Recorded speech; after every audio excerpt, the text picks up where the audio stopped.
8 minutes after 7 o'clock is news time on this Thursday morning.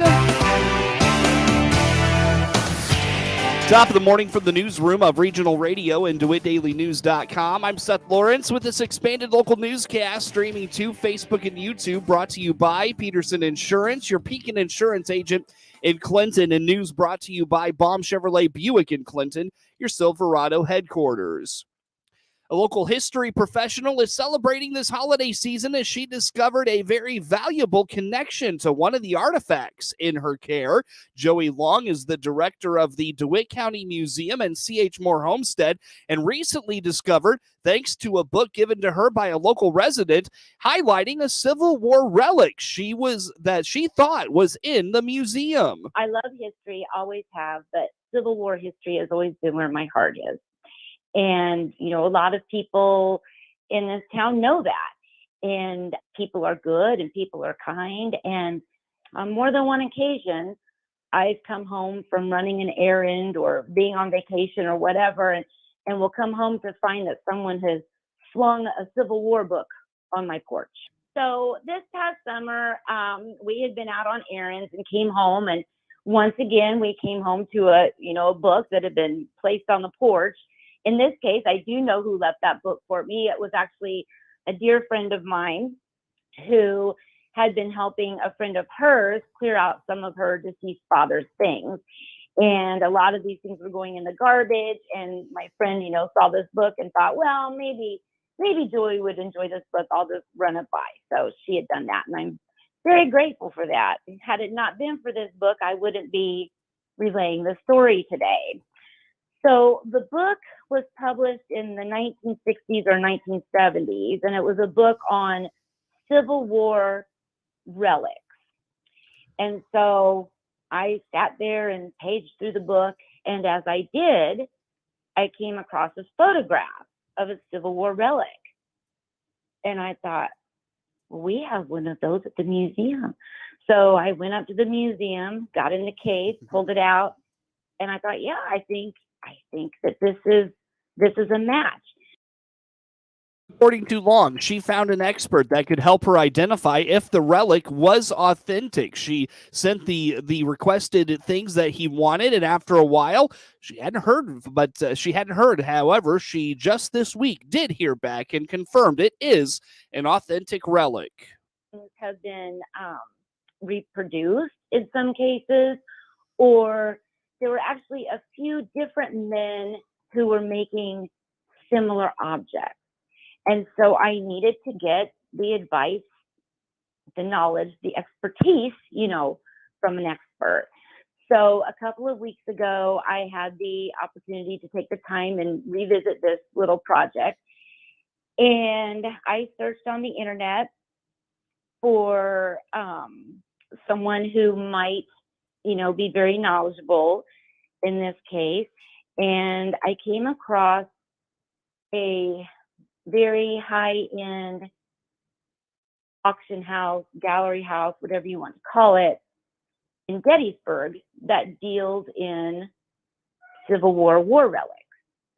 And so I spoke to them on the phone, and then they were very interested in what I had. And they asked me to send some photographs and to send an email, and they were going to pass that on to one of their leading experts. The gentleman's name was Wes Smith. Mm-hmm. And I hadn't heard back, and I was a little disheartened. I thought, well, maybe he doesn't have good news to share, But I did receive a phone call yesterday, and I was so very glad to hear from him. So it turns out that my little Civil War relic is the real deal. Mm-hmm. And, it's been sitting on display in one of the display cases in the basement, among literally hundreds of other items. It caught my eye in the past. I've been curious about it, who made this and why was it made, and when was it made? You have questions like that, but hadn't really had time to, really dig into that. So now I have the answers to all of those things. Long explains Edward Woodward collected things to make these relics and gifted them to Civil War veterans. He was a gunsmith from England and worked during the Civil War, but did not want to continue that work. And these items were created by a few different men, but the first known person to create these desk sets was a man by the name of Edward Woodward. And what he did was, after the Battle of Gettysburg, he went out on the field and he collected up various relics, objects, bits and pieces. And then he assembled them in a very artistic way, attaching all of these things to a block of wood.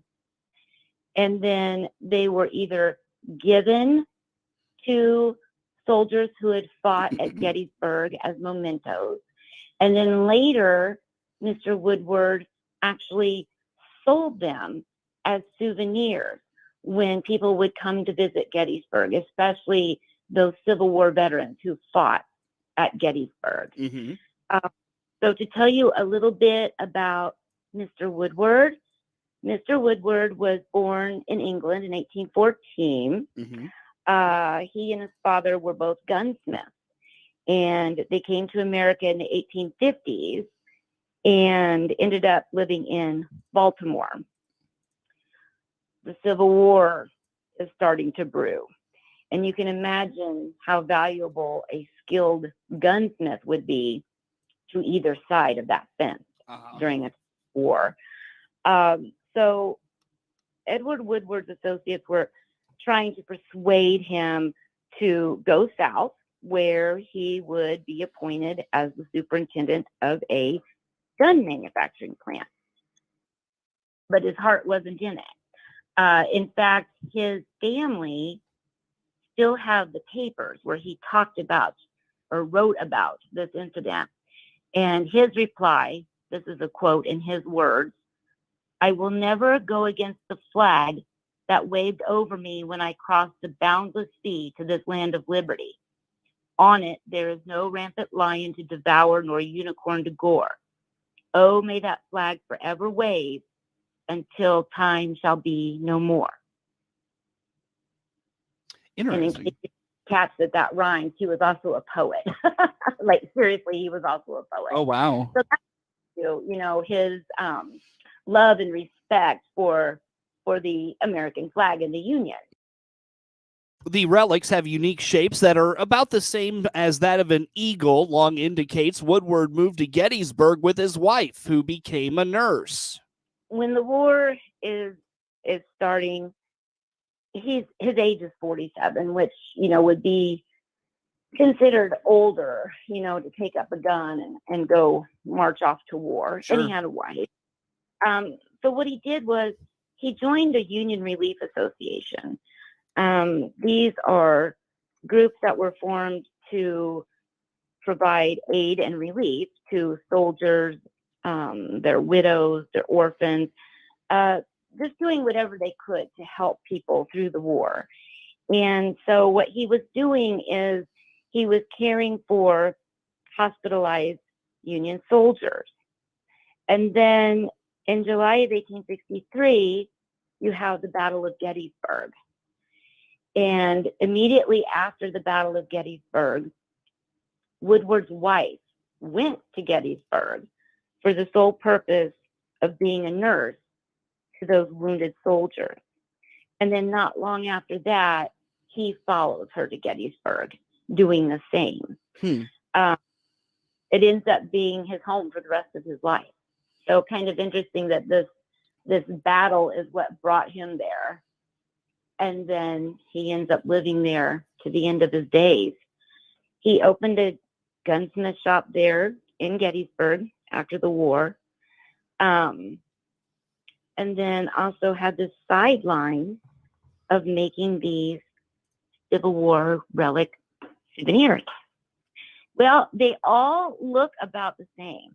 All of them are on a wooden base that's about, I would say, 6 inches by 3 inches. And all of his wooden bases have a very distinctive hatch carving across the front, kind of just like a decorative element. Mm-hmm. And all of them also have in common that they all have a stylized eagle cut from iron at the top Mm-hmm.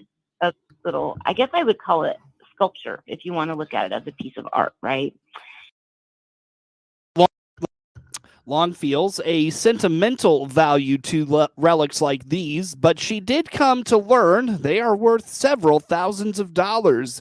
The end of the year is winding down for the museum, so the time to check out these relics is running out. First of all, I want to say that in my eyes as a museum director, I don't place value on things as dollars. More like sentimental value, right? But the real world does, appreciate having a dollar amount on, how valuable or rare something is. And so in my discussion yesterday with Mr. Smith, he did offer that this particular example that we have at the museum, he said he would place a value on it anywhere from $1,700 to $2,000. So I would like to invite everyone to come out and, come and see this little treasure that we've discussed. I'll have it in a special display case so it can be viewed, from all sides and the top, be able to see it, from all points of view. And the museum is open now through the end of December. The museum's regular hours are 10 a.m. to 5 p.m. Tuesday through Saturday and 1 to 5 on Sundays. Candlelight tours still run through December 23rd on Friday nights from 5 to 8 p.m. Get more information about the museum by finding them on Facebook or visiting chmorehomestead.org. December is tracking to be cooler than normal, but the amount of rain coming to central Illinois is a question still up in the air. Ed Shimon at the National Weather Service in Lincoln indicates the southern portion of the state is showing a strong trend to above normal precipitation, and the northern portion with northern Illinois showing a below normal signal. Central Illinois is stuck right in the middle. Yeah, the 1 month outlook for December is definitely got a signal of below normal temperatures, which we're generally on track for that so far. And the precipitation is showing northern Illinois is below normal precip outlook. Central Illinois is around equal chances, which includes DeWitt County is kind of sliced in half almost, with below normal in north and equal chances in the south. And then southeast Illinois has a solid signal of above normal, towards the Ohio River Valley. So there's a kind of a dipole. Northern Illinois below normal, southern Illinois above, and we're right kind of in the middle of the equal chances above normal, above or below. I'm not seeing a lot of, we're going to get rain, coming up later this week, but, nothing significant, and we're already behind in terms of normal rainfall so far this month. So, we're probably going to trend right at or slightly below if the next 3 weeks pans out with some of the model outlooks. According to Shimon, we could see some rain rolling in today or this evening, but it's going to be dry for the foreseeable future. Towards Christmas, there is a chance of snow that the Weather Service is keeping an eye on. We're seeing a storm that's going to have some precipitation Thursday. This Tuesday rain chance is not all that much. We're talking just a couple hundredths, but on Thursday and Thursday night, there we could get, upwards of a half to 3/4 of an inch, which would definitely help get us back towards normal. And then beyond that, I'm not seeing a whole lot of storm activity through the middle of the month. There's a cold front coming through on Monday the 12th, but that's going to be all rain and not really excessively heavy, less than a 1/4 inch on that. And then it's dry until maybe, the 15th, 16th, there's a low pressure coming across, but we're on the warm side of that one. And then maybe some rain coming in on the 20th, 21st, but that low is tracking to our north, so we'll be on the warm side of that one. Although there could be some wintry mix at the end of that one, but nothing that's going to really coat the ground or give us any kind of an indication of a white Christmas. But that one we should, keep an eye on. It's way out in the day 10 of the models, day 12. So, obviously that one's got a little bit more time for the models to analyze that. But so we'll have to keep an eye on that one. That one that's coming in on the 20th could be our white Christmas if it tracks enough further south. But that we'll have to keep it. That'll probably hold our potential in the balance. If somebody wants some snow on the ground for Christmas, that'll probably be the only one that will give us some hope there. Normal temperatures to start December are typically in the lower 40s. Shimon notes those temperatures lend themselves to keeping precipitation in the form of rain.